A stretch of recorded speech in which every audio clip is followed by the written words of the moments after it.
یا ایھا الذین آمنوا، دوسرا حکم، اے اہل ایمان، لا ترفعوا اصواتکم فوق صوت النبی، اس عزت والے نبی کی آواز سے اپنی آواز اونچی نہ کرنا، ولا تجہروا لہ بالقول کجہر بعضکم لبعض، اور جس طرح ایک دوسرے سے چلا کر بات کرتے ہو میرے نبی سے نہ کرنا، ان تحبط اعمالکم وانتم لا تشعرون،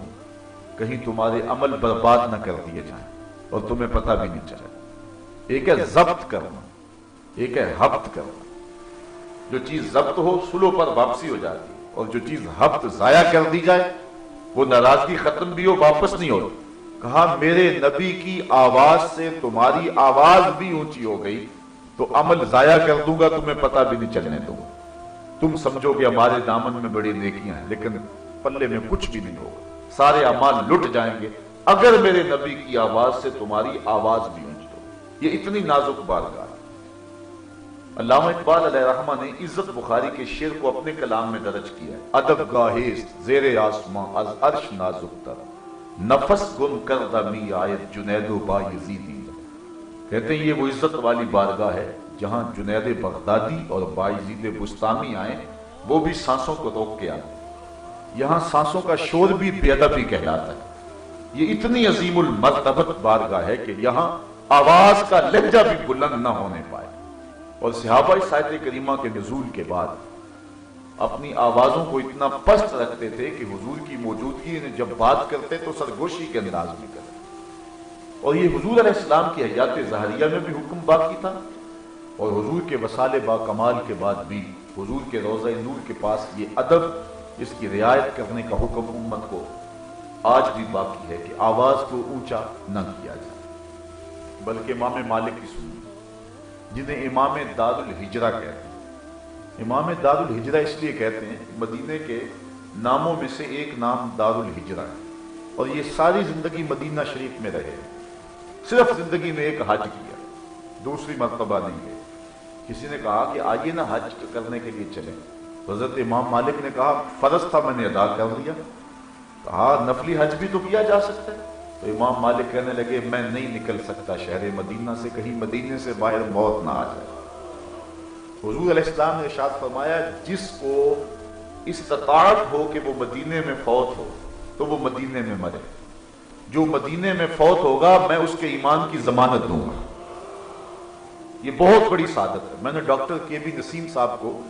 جواز المدینہ ہوٹل کے تہ خانے کے اندر دیکھا، ایک بوڑھے شخص کے ساتھ وہ رہتے تھے، کسی زمانے وہ پشاور یونیورسٹی کے شعبہ فارسی کے انچارج رہے ہیں، بہت بڑا نام ہے، حضرت سلطان باہو علیہ رحمہ کی جتنی کتابیں فارسی سے اردو میں انہی نے منتقل کی ہیں، تو یہاں ان کا خاصا کام تھا، پہچان تھی، عزت تھی۔ مجھے بھی پتا تھا کہ یہاں کیوں رہ رہے ہیں، لیکن میں نے ان کو اس کے باوجود کہا کہ حضرت آپ یہاں کیوں رہ رہے ہیں؟ ان کی آنکھوں میں آنسو آ گئے، کہنے لگے میں صرف موت کا انتظار کر رہا ہوں۔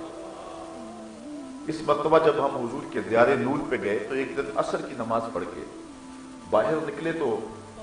بقیع کی جانب جہاں دار التجہیز بنا ہوا ہے، جن لوگوں نے شہر نور دیکھا ہے وہ منظر سامنے آ گیا ہوگا،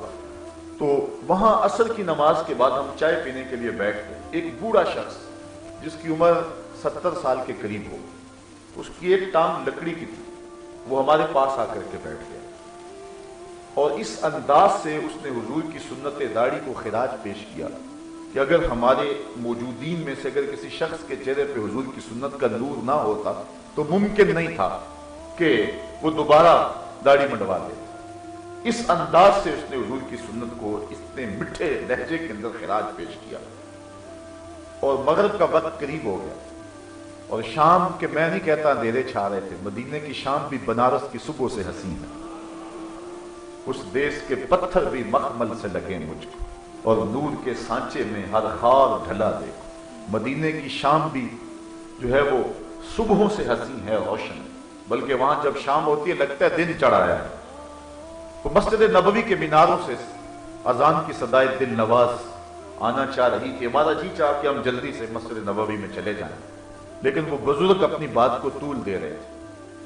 ہم نے ان سے جان چھڑانے کی پوزیشن میں ان کو سلام کیا اور کہا کہ اللہ آپ کو لمبی زندگی دے، ہم جا رہے ہیں، اللہ حافظ، السلام علیکم۔ جب یہ لفظ کہہ کر کے میں واپس پلٹا تو